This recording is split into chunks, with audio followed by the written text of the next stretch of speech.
नमस्कार दोस्तों, आप सभी का स्वागत है हमारे YouTube चैनल स्मार्ट स्टडी में। आशा करता हूँ कि आप सभी अच्छे होंगे।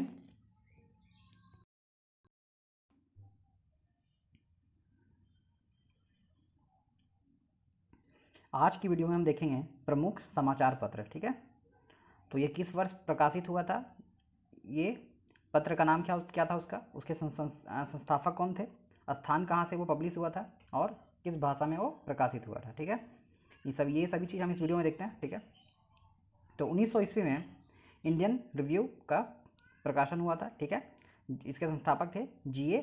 नटेशन। ठीक है,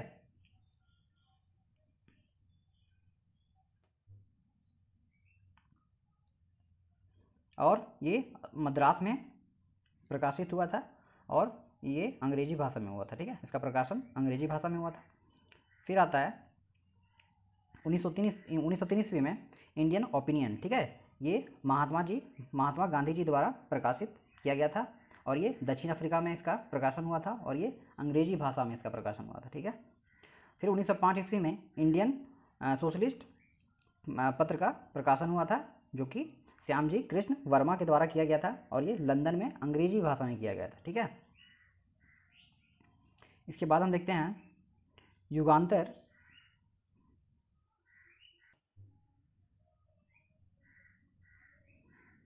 इसके बाद 1906 ईस्वी में युगांतर आया। ठीक है, इसके जो संस्थापक थे वो थे भूपेंद्र दत्त और वारिंद्र घोष। ठीक है, और ये कलकत्ता में इसका प्रकाशन हुआ था, जो कि बंगाली भाषा में हुआ था। ठीक है, फिर 1907 ईस्वी में मॉडर्न रिव्यू नाम की एक पत्रिका पब्लिश हुई। ठीक है, जिसके संस्थापक थे रामानंद चटर्जी, जो कि कलकत्ता में इसका प्रकाशन हुआ और वो अंग्रेजी भाषा में हुआ। ठीक है, 1909 ईस्वी में वंदे मातरम नाम की एक पत्रिका का प्रकाशन हुआ, जो कि अंग्रेजी भाषा में थी और इसके जो संस्थापक थे वो थे हरदयाल श्यामजी वर्मा। ठीक है, और ये पेरिस में इसका प्रकाशन हुआ था। ठीक है, 1910 ईस्वी में प्रताप नाम की एक पत्रिका का प्रकाशन हुआ। ठीक है, और ये हिंदी में इसका प्रकाशन हुआ था और इसके जो संस्थापक थे वो थे गणेश शंकर विद्यार्थी। ठीक है, जो कि कानपुर में इसका प्रकाशन वहाँ पे हुआ था। ठीक है, 1912 ईस्वी में अल हिलाल नाम की एक पत्रिका का प्रकाशन हुआ। ठीक है, ये अबुल कलाम आज़ाद के द्वारा इसका प्रकाशन हुआ था, जो कि उर्दू भाषा में हुआ और ये कलकत्ता में हुआ था। ठीक है, इसके बाद आता है बॉम्बे। 1913 ईस्वी में आता है बॉम्बे क्रॉनिकल। ठीक है, ये फिरोज शाह मेहता के द्वारा इसका प्रकाशन हुआ था। ठीक है, जो कि बम्बई में हुआ और इसकी भाषा जो थी वो थी अंग्रेजी भाषा में इसका प्रकाशन हुआ। ठीक है,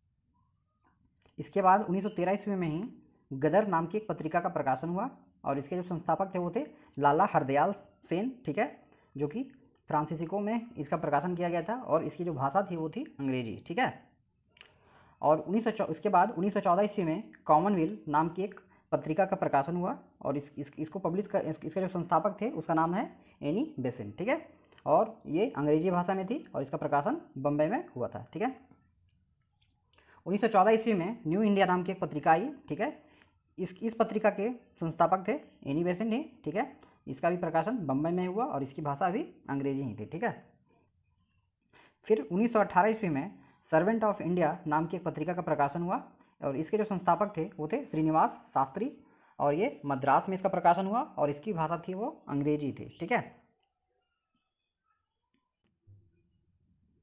इसके बाद 1918 में सर्वेंट ऑफ इंडिया नाम की एक पत्रिका का प्रकाशन हुआ। इसके संस्थापक थे श्रीनिवास शास्त्री, जो कि इसका प्रकाशन अंग्रेजी भाषा में हुआ था, जो कि मद्रास में हुआ। फिर 1919 ईस्वी में इंडिपेंडेंट नाम की एक पत्रिका का प्रकाशन हुआ। उसके संस्थापक थे मोतीलाल नेहरू, जो कि इलाहाबाद में इसका प्रकाशन किया गया था और इसकी जो भाषा थी वो थी अंग्रेजी भाषा में इसका प्रकाशन हुआ। ठीक है, फिर 1919 ईस्वी में नवजीवन नाम की एक पत्रिका का प्रकाशन हुआ। इसके संस्थापक थे महात्मा गांधी जी। ठीक है, और ये अहमदाबाद में इसका प्रकाशन हुआ और ये गुजराती भाषा में इसका प्रकाशन हुआ था। ठीक है, फिर 1919 ईस्वी में यंग इंडिया नाम की एक पत्रिका का प्रकाशन हुआ। इसके संस्थापक भी महात्मा गांधी थे और ये भी अहमदाबाद में ही इसका प्रकाशन हुआ। ठीक है, लेकिन इस बार इसकी जो भाषा थी वो अंग्रेजी थी। ठीक है, फिर 1922 ईस्वी में हिंदुस्तान टाइम्स नाम की एक पत्रिका का प्रकाशन हुआ। इसके जो संस्थापक थे वो थे के एम पनिकार, ठीक है, पन्नीकर। और ये इनका प्रकाशन हुआ था वो बम्बई में हुआ था, और इसकी जो भाषा थी वो। फिर 1933 ईस्वी में हरिजन नाम की एक पत्रिका का प्रकाशन हुआ। इसके जो प्रकाशक थे, ठीक है, वो महात्मा गांधी थे, ठीक है, संस्थापक इसके महात्मा गांधी थे। और इसका प्रकाशन पुणे में हुआ था, और इसकी भाषा हिंदी थी, ठीक है। ठीक है दोस्तों, इस वीडियो को आप 2-3 बार देखें और ये धीरे धीरे आपको याद हो जाएंगी, ठीक है।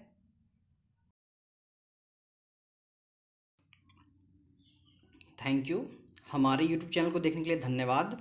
अगर आपने अभी तक हमारे यूट्यूब चैनल को सब्सक्राइब नहीं किया है तो तुरंत सब्सक्राइब कर लें और बेल आइकन को भी प्रेस कर लें, ताकि हमारे आगे आने वाली वीडियोज़ की नोटिफिकेशन आप सभी तक पहुंच सके। धन्यवाद। तब तक बने रहिए हमारे साथ आगे आने वाली वीडियोज़ के लिए।